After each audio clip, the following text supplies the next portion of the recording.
Now, we're showing the latest act of aggression by China against the Philippines in the South China or West Philippine Sea near Tito Island. A Chinese Coast Guard ship, water cannons and then rams a much smaller Philippine vessel, which is part of the resupply of fishermen in the area. And then I want to highlight this testimonial of Eli Ratner, the former Assistant Secretary of Defense for the Indo-Pacific in the Biden administration, to a recent Senate hearing on China's behavior in the Indo-Pacific. Watch. One thing I think we have to remember as we think about this issue set is when we see the PRC doing something out at Second Thomas Shoal or out at Scarborough Shoal, those very specific tactical features and locations are important, but they're part of a bigger story, which is China's ambitions to control the South China Sea, to control the East Asian littoral.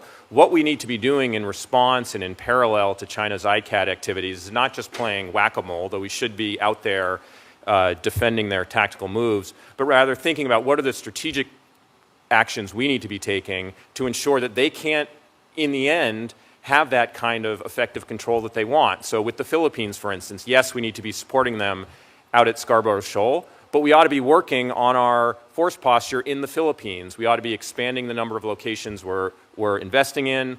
We ought to be investing a lot more in those locations to develop them. We should be bringing more advanced capabilities into those locations. We should be operating more and more with our allies and partners, the Australians and the Japanese, who both have reciprocal access agreements. Wunti, so we heard there Eli Ratner. Just to explain, ICAD is illegal, coercive, aggressive, deceptive behavior, and this is a new term which they want to use to replace grey zone warfare, which frankly seems too soft and not specific enough in terms of China's tactics. So I want to ask you what we just heard there, this strategy of how to counter China.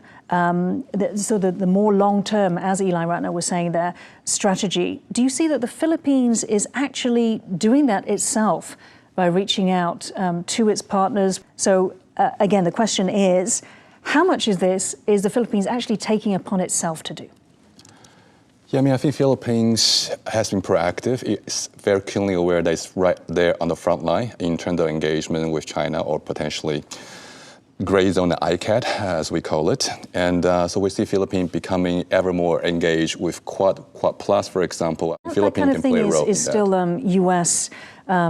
involvement. So I guess what I'm getting at is how much is the Philippines actually exercising its own agency when it isn't part of perhaps a U.S.-led, say Quad or U.S.-involved,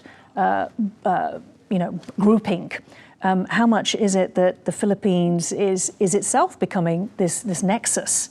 We are seeing, of course, Philippines having more U.S. access to Filipino bases, as well as greater invitation of Australia and other countries in terms of strengthening engagement there. So I think clearly Philippines is aware that it's right there on the first island chain, is right next door to Taiwan. There can be no Taiwan contingency that doesn't affect the Philippines. Right.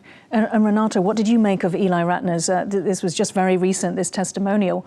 It seems to lay out exactly the strategy that the Philippines has been undertaking. He mentioned the fact that you have a number of components of that strategy. There's simply no what they call a silver bullet, because it'll be a long-term game. So what is basically this, the measures he basically told us is that we should never pull back. We should never show China that we're intimidated by what you're doing. Whatever action you take, of course, you'll have, of course, a counter reaction. And this, of course, is also happening in case of how they try to intimidate Australia. So this should be the measure that we have to show China. You cannot push us back. We will, of course, react in our, in measures short of actual use of force. And also I want to pick up and get your analysis on this idea of effective control. So we see that, whilst the Philippines and the US and allies have been rallying around the Philippines, however, China's activities, its ICAD, have continued. Well, what the Philippines, Australia, Canada, France have been doing is, of course, especially in the maritime domain. So China would try to basically effect, for example, in Scarborough Shoal, effective control, which is, of course, easier said than done given the distance from Hainan to Chinese coast. So what the Philippines and its partners and allies are doing are conducting what we call maritime cooperative activity. So the Philippine Navy spokesperson, Admiral Roy Trinidad, said, every time we conduct this maritime cooperative activity, the Chinese backs off. So in a way, no one has an effective control of this maritime domain. It remains contested. And this will be really a case of a test of will. So once, of course, the Australians would come in, just in case, of course, they would have their own joint site, not an Australian base, so they could operate. They don't have to be, of course, burdened by the tyranny of distance.